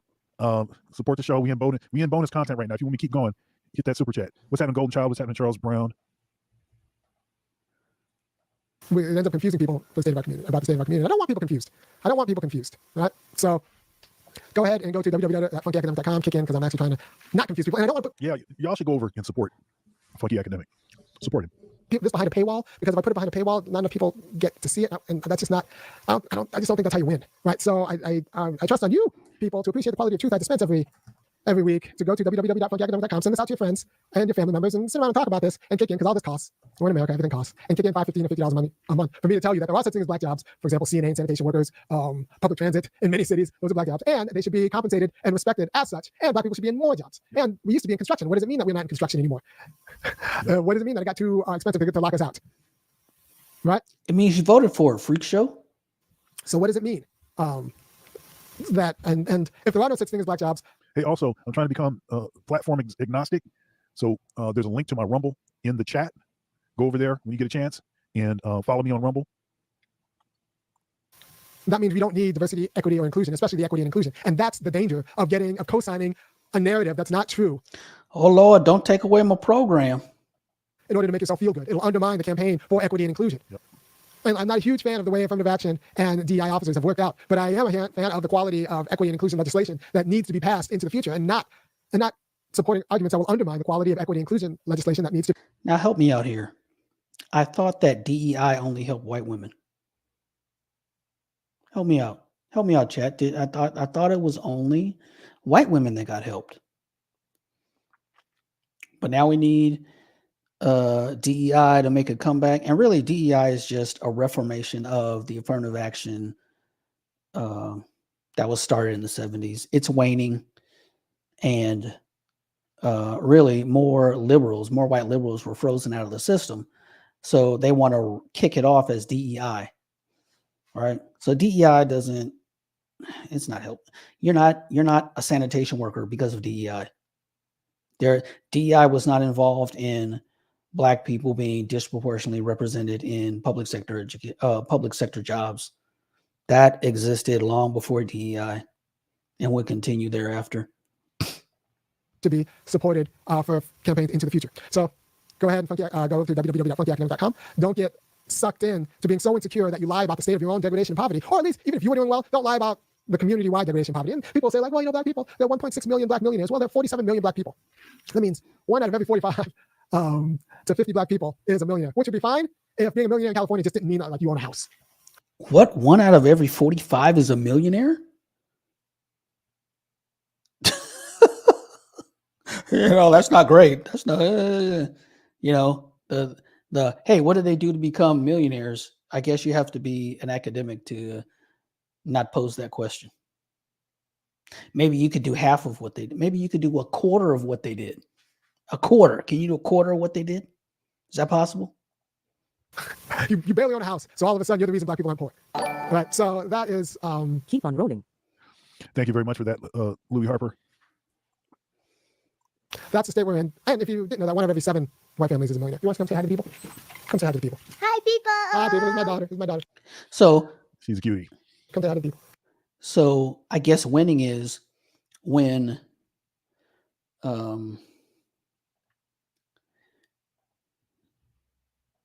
winning, I guess, will be when 1 in 7 are millionaires, just like white people. Is that it? Is that what I'm gathering? Huh? Let's, Yep. We just got to get them up to 1 in 7, and then we'll be there. Got to get them up to 1 in 7, and then that's all it is. But tell me if no, I'm not going to show that. No.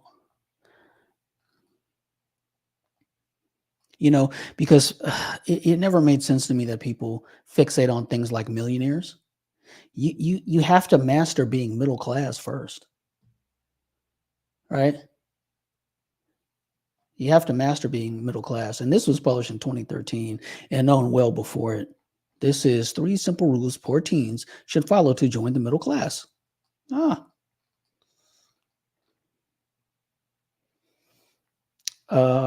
And people have seen this before, right? Our research shows that American adults who follow these 3 simple rules, only about 2% were in poverty, and nearly 75% have joined the middle class. Defined as earning around $55,000 or more per year, which, national averages don't mean a lot because it depends on where you live, but there it is.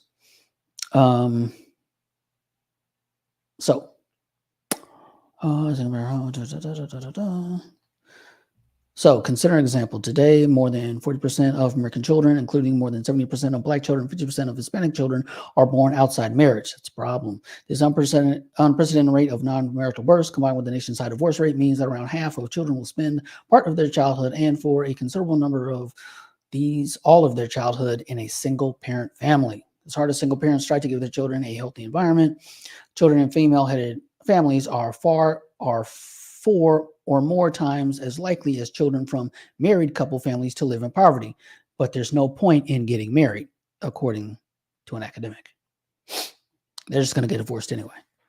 Oh, and by the way, actually, the statistics or outcomes for children from divorces are still better than single-parent homes. In turn, poverty is associated with a wide range of negative outcomes in children, including school dropout and out-of-wedlock births. Let's see. Where are the 3 things? Oh, so basically, where'd it go? It is sometimes said that Americans are turning their back on marriage culture. The high divorce rate, soaring non-marital birth rate, and consequences of single-parent families are certainly weakening marriage as an institution. But look again and discover that college-educated women have high marriage rates, low non-marital birth rates, and low divorce rates. The marriage culture seems to be alive and well for those with a college degree. Those families usually not only have enough money to afford good schools for their children, but they also provide a stable family environment that allows children to flourish. Where's the list? Chances, racial economic factors. Granted, most teen moms are from low-income families and face a number of barriers to success. Along comes Bloomer with a direct message to get the attention of teenage girls and warn them not to make their situation worse and to think more about their future. If the mother wants to improve her future by continuing her education, being a teenage parent is precisely the wrong way to do it. As for blaming the victim, no one is blaming the baby, yet the baby will also bear long-term consequences. So,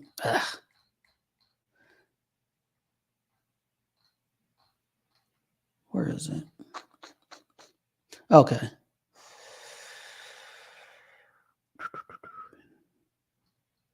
Well, basically, look, graduate high school, don't have kids out of wedlock, and get married. That's it. That's really it. But then you have to go back to the marriage issue. And if you do that, there aren't sufficient opportunities for grift and for blame and for making it somebody else's problem. Hi, people. All right, I'm going to go hang out and figure out what's going on here. And I would see. I think I know what's happening. What's happening? I think it's Yeah, but marriage isn't the solution, though. All right, open swim. Yeah. So we're gonna hit the pool because guess what? My black daughters swim. That's another show I should do. It turns out that black people don't swim at the levels that we think we are. I should do a whole show on just why black people need to take the swimming business seriously. But we swim every day, and I will talk to you at another time. Peace. All right. We made it. Yeah, coincidentally, my daughter is swimming as well. Yeah, matter of fact,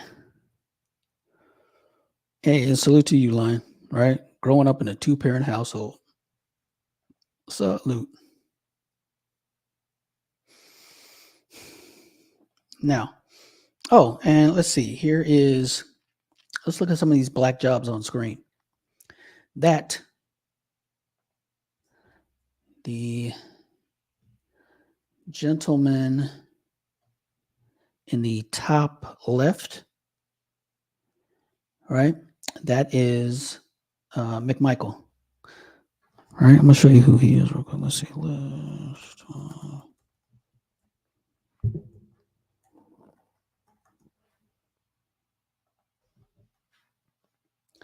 So let's take a look at some black jobs, since head coaches aren't a black job. So this is the Sergeant Major of the Marine Corps, which is the highest enlisted rank available within the Marine Corps. Well, really, it's a billet, but you're the highest ranking enlisted man in the Marine Corps. Whoops. So that gentleman is Alfred L. McMichael. Now, of course, the military can't be a black job. I mean, what did this guy accomplish? I mean,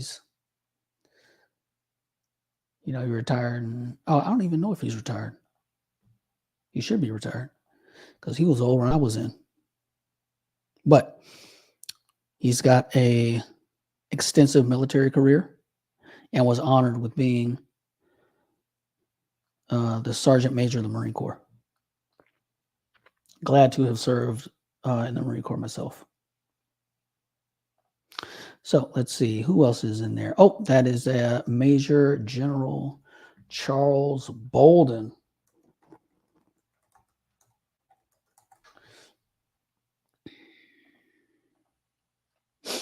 So it's another black job. And you can't say it's a black job. You don't want to fool people, right, about the state of black people,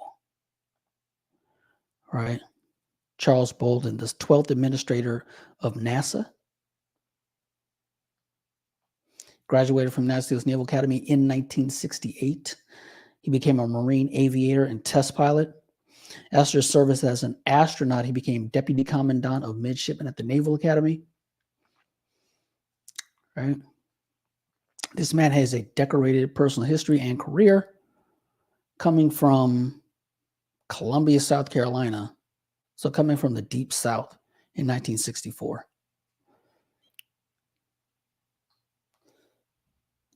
General Charles Bolden, everybody.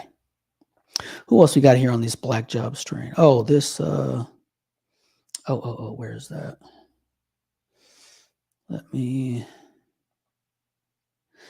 Next to Major General Charles Bolden is a factory worker. And that comes from an article I looked up. Where'd it go?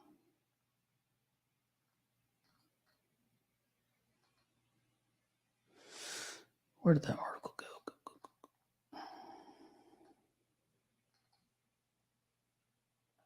Oh, here we are. So another black job. Op-ed. Liberals say immigration enforcement is racist, but the group most likely to benefit from it is black men. Oh, we can't talk about black jobs, though. Next to the factory worker is a porter. He's a porter. Hold on for a second.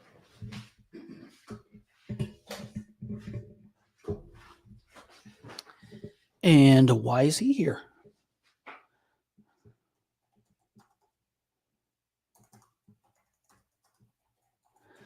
And yeah, that's right. I was going to show this during the show because they were talking about a disadvantaged can't form a union, whatever. Brotherhood of Sleeping Car Porters. This was a black union established in 1925. More than black jobs, I guess. So, and it lasted till union in 1942. I wonder how long it lasts. So, and then it emerged in 1978. Okay, so yeah, it lasted until it emerged in 1978. So it stayed there. But how were they able to leverage that? Right? Were these jobs that were passed down? Were these jobs that went from father to son? Are these jobs that went through communities? Right? You have to have families in order to do it. And if you aren't out here promoting families, you do not want black people to get better. Period. Period. Point blank. Yo, what up, Shaka? Niu, how are you liking your union? How you liking your union, Niu? Is it treating you right? Are you okay?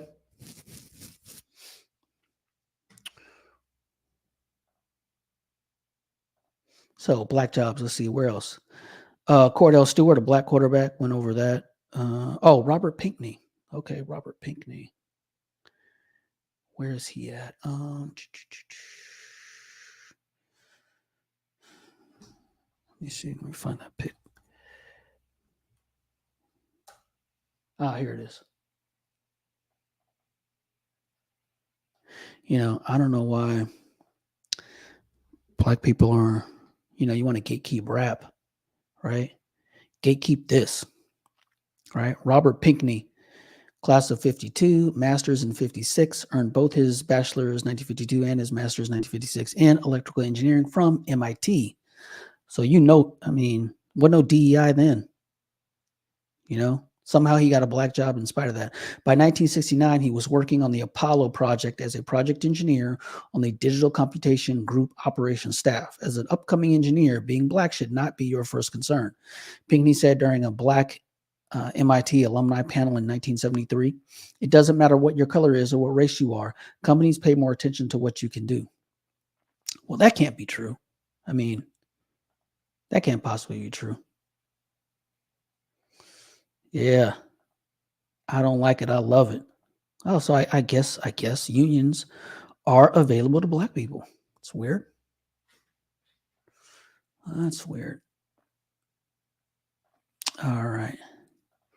Who else? One more. Oh, and Denny Green. And for the last cap, Denny Green, also a so-called not a black job. Right? But there was that. What else do I want to go over? Maybe I'll review his.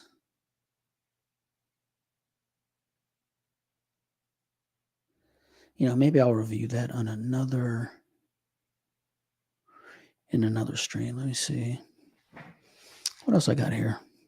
How long we been streaming? Oh, almost 2 hours. Wow, you got 2 hours out of me.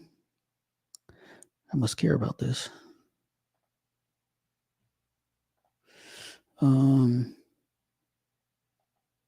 Okay. So let me circle back to the Black Rage Industrial Complex real quick.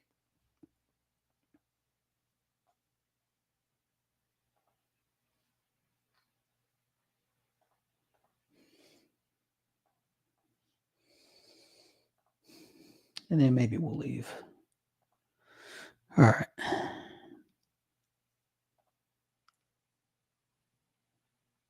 Black people. It's like you act like black people. I agree with you what you're saying, but you always bring up police sicking on black people. It's like you act like black people ain't out here wilding out, bro. Like I live in a community where I'm gonna be real. Do not do that and pretend like the only reason why black people and black men in particular are being incarcerated is because they're out wilding. When the police system when the police system was created through slavery, after slavery, like we gotta talk about Jim Crow and all of that. Because these white people let all the slaves go, and it was more black people in the States than it was white people, and they needed to find a way to control them. I agree with you what you're saying, but you always bring up police sicking on black people. It's like you act like black people ain't out here wilding out, bro. Like I live in a community where I'm gonna be real. Do not do that and pretend like the only reason why black people and black men in particular are being incarcerated is because they're out wilding. When the police system when the police system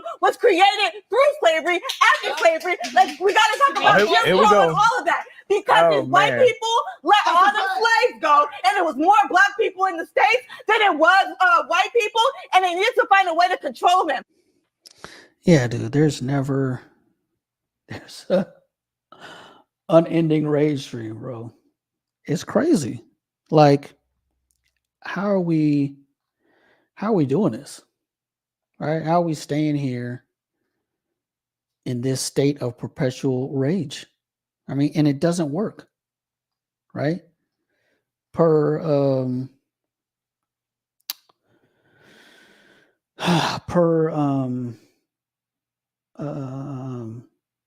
the studies, right? Only 70% who focus on external locus of control are there. You know, and there's a reason Young Grizzly didn't get upset. You know? So yeah, the rage machine does not help anybody. And it certainly doesn't help black people. I mean, heck, if the rage machine actually helped black people, why is Sexy Red here? Why do we have this state of out of wedlock births? If any of that worked. I mean, there's literally nothing that has been done post civil rights legislatively or with a new program that has actually helped black people. It's only gone downhill. So if you want to perpetuate that and keep doing the same thing, I would have to question whether or not you really want to help black people. I would have to question that, because we know, right, what actually helps and what doesn't. Like, we already know that. It's not like, that's some huge secret, right? Don't have kids out of wedlock, graduate high school, and get married. Right? We already know what that is. Why does it not sink in? I think it's that inferiority complex, man, that they want to be less than, and they can't conceive of something other than that. So this is, let's see, because the same lady who was talking about, yeah, we need a $20 trillion down payment on reparations. Down payment, mind you. Like, if you give us this money, we'll shut up temporarily. Now here's this same chick. And even that, we don't control our culture. So you can say, well, no, point to hip hop, that's our culture. Listen, the only way hip hop even goes around the world and back is because white capital supports it. White capitalism, that same system that marginalizes and exploits black labor, that's the capitalism. That's the capitalism that shoots Lil Wayne around the world and all these other rappers. It could be that may not be authentically what's happening in the hood right now. It could be a dude who's much better and much popular, but because white executives don't support him, you're not going to see him as part of your culture. Right? So the white man controls you in all aspects. Right? In all aspects. And this, I think, did she?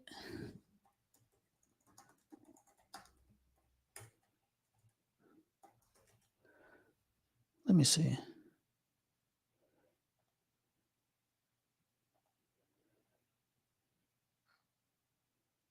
Oh, never mind. So, make these people go broke. Right? I agree with you. What you make these people go broke.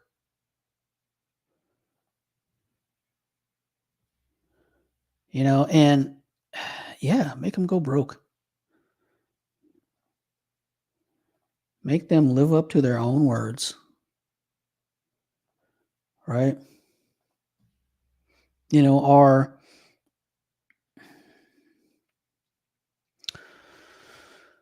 you know, there are things that just work and there are things that don't. Right? There are things that work and things that don't. So if you're not supporting things that work,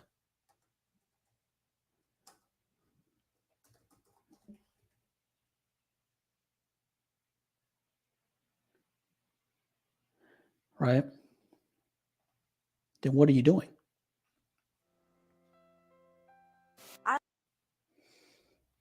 So things that work. I love reading because like when I read, it feels like I'm in a completely different dimension. One of the things that my teacher has done for me to become a better reader is to present me different types of books, whether it was nonfiction or fiction. You have to find the books that you like because if you don't really like the books, you're not gonna find interest in reading them. So I'll like mysteries books. There's a book we read in class. It's called The Giver. I like the book because near the beginning, it was all like plot based and all of that. But then when you get near the end, it's more like not confusing, but like more deeper. And you gotta actually think, and it's gonna be like there's no actual answer, but like it's a way it goes on. But then you don't really know what's gonna happen next. You try guessing it, and you're completely off. It goes exactly what you think it wasn't gonna go. Some tips that I would share with young readers would be probably to not focus on one specific book. If you don't like that book type, please don't focus on that because you're gonna get bored really easily. The reason for why I like fantasy books is because they show even if they're not. Reading works. Now this is Success Academy. All right. See here.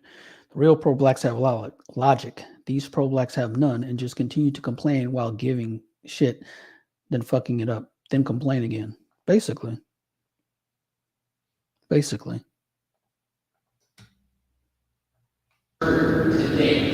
So many kids from one charter school take advanced placement exams. They had to rent space at a convention center. Do you understand that? So many kids. Look at this. All right. This is Success Academy. All right. This is Success Academy. Helps poor black kids. And look at all these kids taking the testing. This is ridiculous. From one charter school take advanced placement exams. They had to rent space at a convention center. Kids who attend rich suburban schools sometimes pay $500 an hour for tutoring for tests. But these kids can't afford that. They're mostly from low-income families. They attend a city charter chain, yet they succeed. Outperforming their peers by a landslide. On math tests, Success Academy kids outperform every school in New York State. Other charters are in blue on this graph. We already know what works.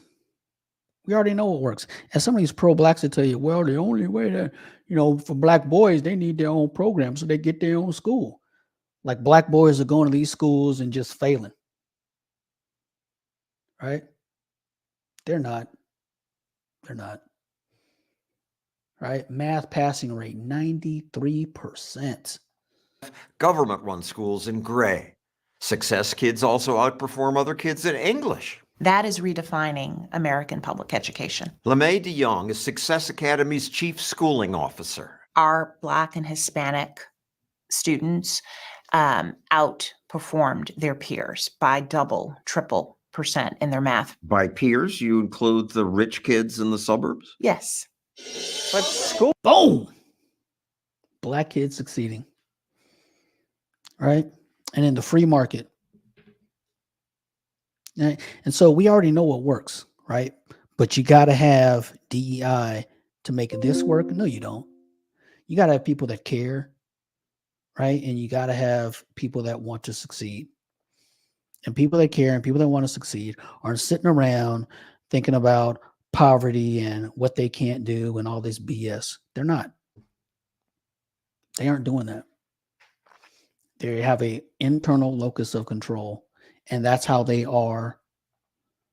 That's how they are achieving, because they're not worried about it. So, yeah. So there's that, and then what else did I want to go over? I can't recall.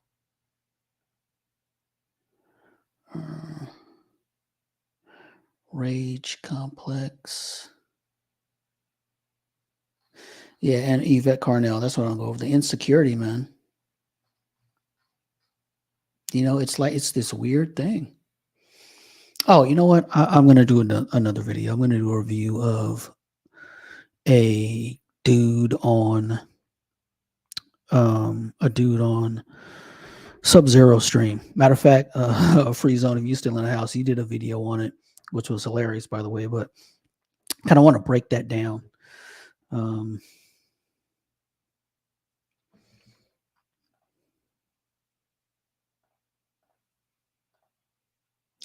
We should be trying to duplicate this success, yet they don't care about the kids because they put everything above them. They do. They do, man. Look, teachers aren't good people. I'm sorry. They're not good people. You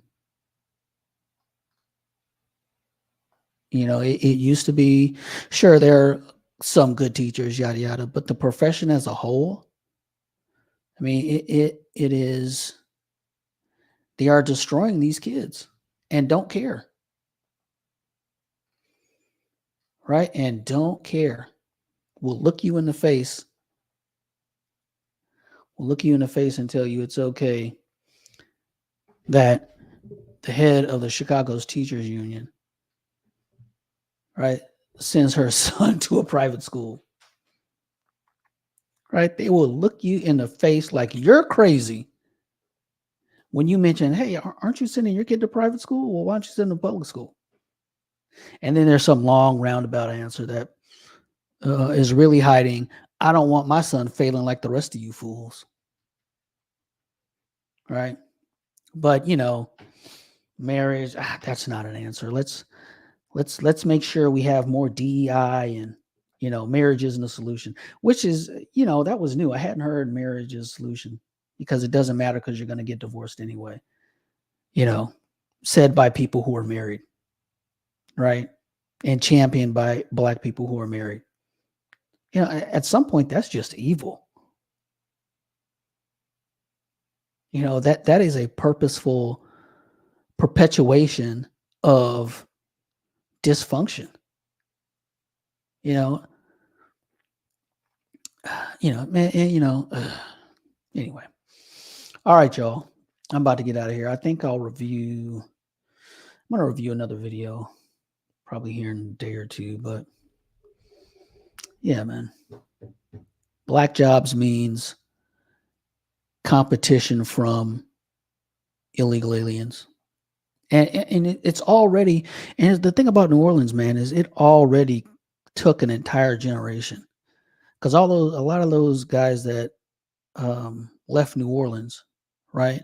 Well, those who would have been inclined to come back and help build, those guys could have been fathers, right? Those guys could have been making a middle-class income and been fathers and raised a successful family, but they were frozen out by illegal immigration. But, you know, it was some magic happened that got Black men out of construction. Oh, well. But, I mean, hey, no, everybody needs to do what is going to benefit them. So, you know, if Black people were more interested in complaining about racism and protesting than they were creating families, then who am I to stop them? Right? Maybe they want to listen to a guy that tells them that having a family isn't the answer because you're just going to get divorced anyway. So,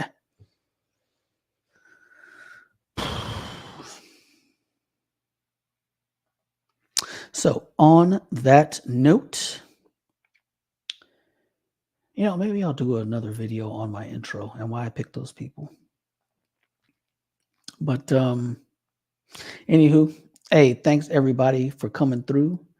I greatly appreciate your eyeballs. You could have been doing anything with your time, but you decided to come over here and check me out, which I appreciate.